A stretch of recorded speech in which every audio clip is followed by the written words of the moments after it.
Hello children, as in the previous video we have studied about the internal structure of teeth and we have also seen about the functions of saliva. Today we are going to start with swallowing and peristalsis. तो जो process होता है swallowing का उसमें बहुत सारे actions एक साथ होते हैं तो हम उन्हीं इवेंट्स को देखेंगे बट उनको देखने से पहले let us study the internal part there. यहाँ पर ये एक वर्टिकल सेक्शन है, आपको दिख रहा होगा, ये हो गए हमारे लिप्स, राइट। और मैं एक वीडियो में ऑलरेडी बता चुकी हूँ कि जब हम इस टंग को ऊपर की तरफ टच कराते हैं तो ये जो हार्ड सरफेस होता है it is called as hard palate. और इसी टंग को जब हम पीछे की तरफ लेके जाएंगे तो ये वाला जो पार्ट होता है ये होता है हमारा सॉफ्ट पैलेट। और सॉफ्ट पैलेट का जो ये पोर्शन होता है इसे हम कहते हैं यूवुला।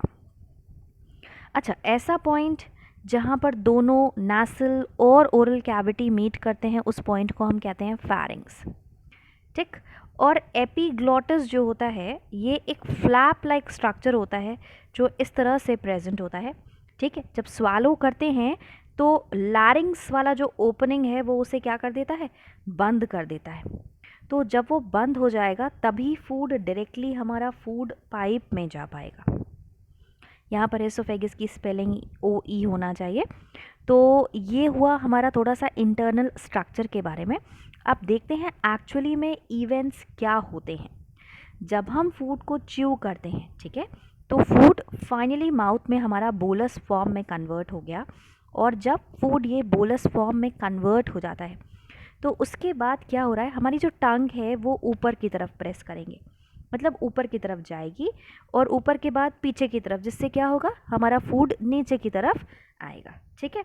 तो बोलस आया फैरिंग्स वाले पार्ट में, इस पार्ट में, ठीक। जैसे ही फूड इस पार्ट में आएगा जो हमारा सॉफ्ट पैलेट है, जो यूवुला है, वो क्या करता है, ऊपर की तरफ नेसल कैविटी को बंद कर देता है जिससे कि फूड जो है वो ऊपर की तरफ ना जाए। और यूवुला नेसल कैविटी को बंद करता है, उसके साथ साथ ये जो एपीग्लॉटिस है, ये एपीग्लॉटिस इस ग्लॉटिस को, इस ओपनिंग को बंद कर देगा जिससे फूड के पास जो रास्ता होगा that will be only towards the food pipe या oesophagus, not to any other way. Food will not go in any other passage. और अगर इन केस फूड चला जाता है हमारे विंड पाइप में तो इमीडिएटली हमारी बॉडी का वो एक्शन होता है, हम तुरंत काफिंग करते हैं जिससे कि ये फूड हमारी बॉडी से, हम विंड पाइप से उसको बाहर निकाल सकें। ये यूजुअली तब होता है जब हम खाना खाते हुए बात करते हैं या कुछ हंस देते हैं, तो इस तरह के केस में ऐसा हो सकता है कि फूड पार्टिकल्स फूड पाइप में ना जा कर के कहाँ चले जाएं, विंड पाइप में चले जाएं। तो बेटा एक बार फिर से हम इस चीज़ को डिस्कस करेंगे कि स्वालोइंग में क्या हो रहा है। स्वालोइंग में पहले तो टंग प्रेस अपवर्ड और upward and back against the roof की तरफ, ठीक, जिससे कि बोलस क्या होगा, फोर्स, जो बोलस को फोर्स करेगा कि बोलस थोड़ा सा थ्रोट या फैरिंग्स की तरफ जाए, ठीक। उसके बाद जो सॉफ्ट पैलेट होगा वो ऊपर नेसल कैविटी को क्लोज कर देगा, नेसल पैसेज को क्लोज कर देगा और एपीग्लॉटिस जो है वो लैरिंग्स की ओपनिंग को बंद कर देता है जिससे कि क्या होता है, फूड के पास केवल एक ऑप्शन बचता है, that is it has to go into the oesophagus. अब एक बार जब ओइसोफेगस में फूड पहुंच गया तो होना क्या है, ठीक है। सबसे पहले तो ओइसोफेगस होता क्या है इस चीज़ को डिस्कस कर लेते हैं। देखिए ये जैसे नोज़ है इस तरह से, ये हमारा हुआ फूड पाइप। तो ये जो फूड पाइप है, फूड पाइप इस तरह से जाकर के स्टमक में ओपन होता है। तो इतना जो पोर्शन है this is called as food pipe और ओइसोफेगस। जैसे ही फूड एसोफेगस में आ जाता है उसके बाद वहाँ पर होता है पेरिस्टाल्सिस मूवमेंट, यानी कि एक ऐसा मूवमेंट जिसकी वजह से फूड पुश किया जाता है कि वो नीचे की तरफ मूव करे और स्टमक के अंदर एंटर करे। तो इस पेरिस्टाल्सिस में एक वेव आती है कॉन्स्ट्रिक्शन की और रिलैक्सेशन की, जिसकी वजह से क्या होता है, the food is pushed down. होता क्या है इस चीज़ को इस तरह से समझेंगे, मान लीजिए ये है हमारा ईसोफेगस और यहाँ पर है फूड।